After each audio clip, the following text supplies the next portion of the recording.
নোয়াখালীর মানুষের দুইটা চাওয়া, এক বিভাগ আর দুই বিপিএল দল। নোয়াখালীর একটা দল থাকলে অনেক ভালো হতো। বিভাগ এখনো কপালে না জুটলেও দীর্ঘ অপেক্ষার পর বিপিএল দল পেয়েছে নোয়াখালী। কিন্তু বিপিএল এর নিলামে কিপটা নোয়াখালী এক্সপ্রেস কেমন সাজালো দল। Player number 12 also you have to buy. নিলামে প্রথম দুজন ক্রিকেটার তারা কিনেছে বাধ্য হয়ে, নিয়মের মার প্যাচে। অকশনের নিয়ম অনুযায়ী সব দল তাদের কোটা পূরণ করে ফেলেছিল, কিন্তু নোয়াখালী তখন পর্যন্ত কিনতে পারেনি একজনকেও। কোনো উপায় না থাকায় ভিত্তি মূল্যেই জাকের আলী অনিক ও মাহিদুল ইসলাম অঙ্কনকে কিনে নেয় তারা। সি ক্যাটাগরি থেকে কোনো ক্রিকেটারকে কিনতে পারেনি নোয়াখালী। ডি ক্যাটাগরির 18 লাখ ভিত্তি মূল্যের হাবিবুর রহমান সোহানকে লড়াই করে 50 লাখ টাকা দিয়ে কেনে ফ্রাঞ্চাইজিটি।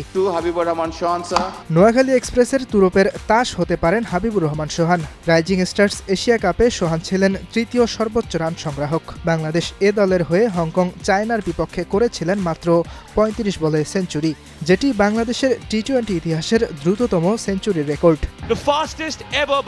এছাড়াও নোয়াখালী এক্সপ্রেস বুড়ো নাজমুল ইসলাম অপু, সৈকত আলী, আবু হাসিম, মুশফিক হাসান, সাদাত হোসেন দীপু, রেজাউর রহমান, মেহেদি হাসান, সাব্বির হোসেনকে ডেরায় ভিড়িয়েছে। নিলাম থেকে দেশি ক্রিকেটার কিনতে নোয়াখালী খরচ করেছে 3 কোটি 23 লাখ টাকা, যা সব দলের চেয়ে কম। বিদেশিদের মাঝে ইহসান উল্লাহকে $28,000 আর হায়দার আলীকে $25,000 কিনেছে নোয়াখালী। দুজনই পাকিস্তানি। পেসার ইহসান উল্লাহ পাকিস্তানের জার্সিতে খেলেছেন মাত্র 4 ম্যাচ, নিয়েছেন 6টি উইকেট।